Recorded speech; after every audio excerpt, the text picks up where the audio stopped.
बहुत समय पहले की बात है। रामपुर गांव में लोगों का ठंड से बुरा हाल था। इतनी कड़कती ठंड में लोगों का घर से निकलना मुश्किल हो गया था। बड़ी ही मुश्किल से लोग काम पर जा पाते और बच्चों का तो उससे भी ज्यादा बुरा हाल था। एक दिन की बात है जब चारों तरफ धुंध ही धुंध थी और कुछ भी नजर नहीं आ रहा था। चिंटू तो उस दिन स्कूल ही नहीं जाता क्योंकि ठंड की वजह से उसकी थोड़ी तबीयत भी खराब हो जाती है। चिंटू बेचारा ठंड से कांप रहा होता है और इतने कंबल डालने पर भी उसका कपकपाना बंद नहीं हो रहा होता। लक्ष्मी परेशान होकर सोच ही रही होती है कि इतने में बाहर से कबाड़ी वाले की आवाज आती है। कबाड़ी वाले, कबाड़ी वाले। कबाड़ी वाला आ गया। इतने दिन से घर में ये कबाड़ पड़ा है, इसको दे देती हूँ, कुछ पैसे तो आएंगे।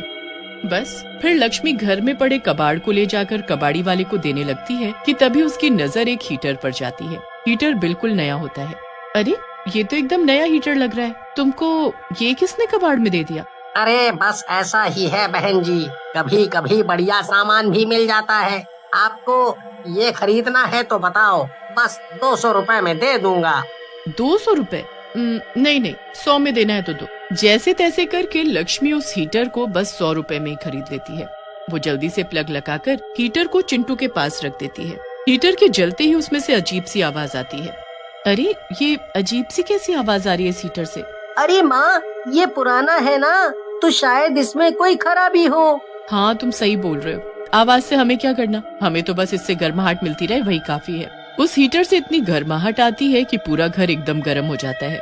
चिंटू भी उस गर्माहट में एकदम मजे से सो जाता है। रात को जब महेश आता है तो लक्ष्मी उसे हीटर दिखाती है। महेश भी खुश हो जाता है। फिर तो सब लोग मजे से हीटर के पास बैठकर खाना खाते हैं। खाना खाकर सब सो जाते हैं। रात को काफी गर्मी हो जाती है, इसलिए वो हीटर को बंद करके सोते हैं। आधी रात को जब सब सो रहे होते हैं तब हीटर अपने आप चालू हो जाता है और उसमें से अजीब सी कराहने की आवाज आने लगती है। आवाज सुनकर चिंटू की आंख खुल जाती है। वो देखता है हीटर चालू पड़ा है।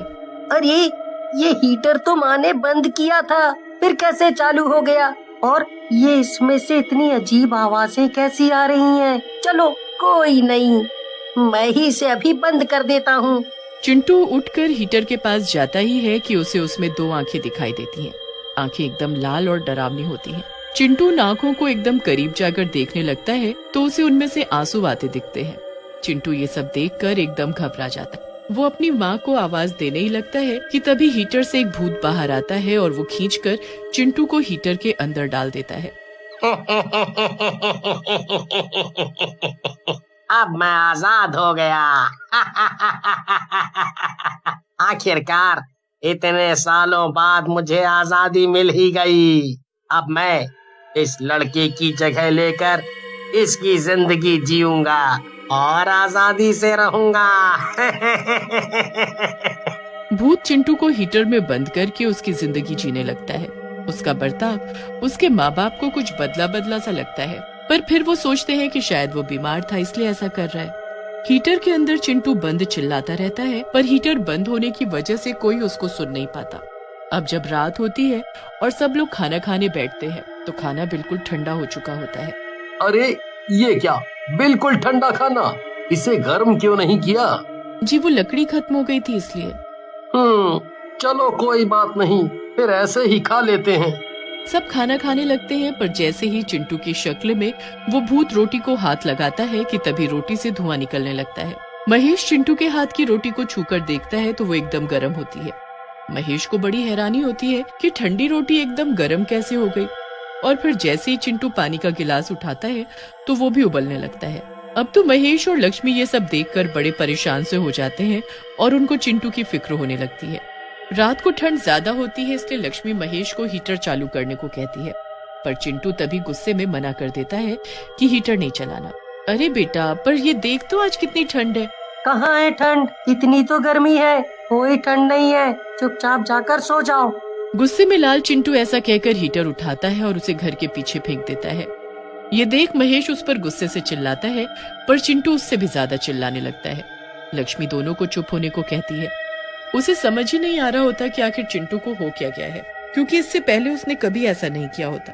रात को जब चिंटू सो जाता है तो वो चिंटू पर नजर रखते। वो एक बार को चिंटू के कमरे में जाकर उसे जब देखते हैं तो उनके होश ही उड़ जाते हैं। बिस्तर पर चिंटू की जगह एक भयानक भूत सो रहा होता है, एकदम आग की तरह तपता हुआ लाल भूत। महेश और लक्ष्मी एक दूसरे को देखते हैं और उसी वक्त कमरे से बाहर आ जाते हैं। ये हमारे बेटे की जगह हमारे घर में किस भूत ने ले ली? हमारा बेटा कहाँ चला गया? वही तो समझ नहीं आ रहा। कल से ये अजीब बर्ताव कर रहा है और अब ये सब। मुझे तो कुछ समझ नहीं आ रहा कि चिंटू कहाँ चला गया। हमें कुछ करना होगा जी, हमें चिंटू का पता लगाना होगा। हाँ, और चिंटू कहाँ है ये बात इसी को पता होगी, क्योंकि इसी ने उसे गायब करके उसकी जगह ली है। माँ, बाबूजी, मैं यहाँ हूँ, मुझे कोई बाहर निकालो, यहाँ मेरा दम घुट रहा है। चिंटू खूब चिल्लाता है पर उसकी आवाज किसी को सुनाई नहीं देती। महेश और लक्ष्मी यहाँ अलग परेशान हो रहे होते हैं और उस भूत पर पूरी नजर रखने लगते हैं। पूरी रात ऐसे ही निकल जाती है। फिर सुबह वो भूत चिंटू का रूप लेकर घर में घूमने लगता है। लक्ष्मी की उसे देख हालत खराब हो जाती है, पर फिर भी वो हिम्मत करके उसके साथ वैसा बर्ताव करती है जैसे उसे कुछ पता ही ना हो। बेटा तुम तैयार हो जाओ, आज तुमको स्कूल जाना है ना? मुझे कोई स्कूल नहीं जाना, मैं आज पूरा दिन खेलूंगा, मजे करूंगा। नहीं नहीं बेटा, तुमको स्कूल तो जाना चाहिए। चिंटू उसके बाद महेश और लक्ष्मी को देखता है और वहाँ से चला जाता है। महेश और लक्ष्मी अपना सर पकड़कर बैठ जाते हैं कि इतने में वहाँ फिर से वो कबाड़ी वाला आ जाता है और आवाज देने लगता है, अरे ये तो वही कबाड़ी है जिसने मुझे वो हीटर दिया था। हीटर? हीटर से याद आया कि चिंटू ने उस दिन, मतलब उस भूत ने उस दिन उस हीटर को चलाने से मना क्यों किया और उसे बाहर भी फेंक दिया? आखिर उसे उस हीटर से क्या तकलीफ है? हाँ आप सही बोल रहे हैं, मैं अभी उस हीटर को लेकर आती हूँ। लक्ष्मी जल्दी से उस हीटर को लेकर आती है और जब उसे चालू करती है तो अंदर से उसे चिंटू के चिल्लाने की आवाज आती है, माँ, मैं अंदर हूँ, मुझे बचा लो, जल्दी से इस हीटर को बंद करो वरना मैं जलकर मर जाऊंगा। हे भगवान, मेरा बच्चा इस हीटर के अंदर कैद है। जल्दी से लक्ष्मी हीटर के बटन को बंद करती है। ओफो, अब हम क्या करें? इस भूत ने हमारे बच्चे को बंद करके खुद उसकी जगह ले ली है। अब हम चिंटू को कैसे आजाद करें? ये तो हमें ये कबाड़ी से ही कुछ पता लग सकता है। दोनों जल्दी से उस कबाड़ी वाले के पास जाकर उससे पता करते हैं कि वो हीटर उसे किसने बेचा। कबाड़ी वाला उनको बताता है कि पास के घर में एक अकेला आदमी रहता है जिसने उसे ये हीटर बेचा। वो दोनों तुरंत उस आदमी के पास जाते हैं और उसे सारी कहानी बताते हैं। हे भगवान, उस भूतिया हीटर ने तुम्हारे साथ भी ऐसा किया। दरअसल वो हीटर मेरे किराएदार का था। एक दिन वो खूब दारू पीकर आया और हीटर चलाकर सोता रहा। हीटर की गर्मी इतनी ज्यादा बढ़ गई और कमरा बिल्कुल बंद पड़ा रहा। हीटर के पास रुई की एक रजाई पड़ी थी और उसमें आग लग गई। पूरे कमरे में आग ही आग और उसी में जलकर वो किराएदार मर गया। अब हमारा चिंटू उस हीटर में कैद है, हम उसे कैसे बचाएं? अब तुम हीटर को लेकर पीपल वाले बाबा के पास चले जाओ, वही कुछ करेंगे। लक्ष्मी और महेश तुरंत ऐसा ही करते हैं और वहाँ जाकर वो बाबा को सारी कहानी बताते हैं। एक काम करो बच्चा, ये लो भभूत, इसे उस हीटर के आगे रख देना और जैसे ही वो भूत घर में आए वैसे ही उस हीटर को चला देना। पर उसमें तो मेरा बच्चा है, वो जल जाएगा। नहीं जलेगा, ये भभूत उसे जलने नहीं देगी, बस उस भूत को कैद करने में मदद करेगी। तुम बस इस भभूत को वहाँ रखना और हीटर जलाकर दूर खड़े हो जाना।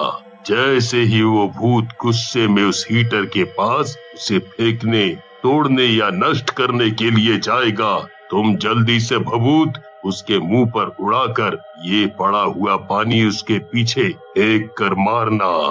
बस फिर लक्ष्मी और महेश बिल्कुल ऐसा ही करते हैं। जब भूत घर में आता है तो वो हीटर को देखकर गुस्से में लाल हो जाता है। उसके बाद जैसे ही लक्ष्मी उसे चालू करती है तो वो गुस्से में भूत का रूप ही ले लेता है।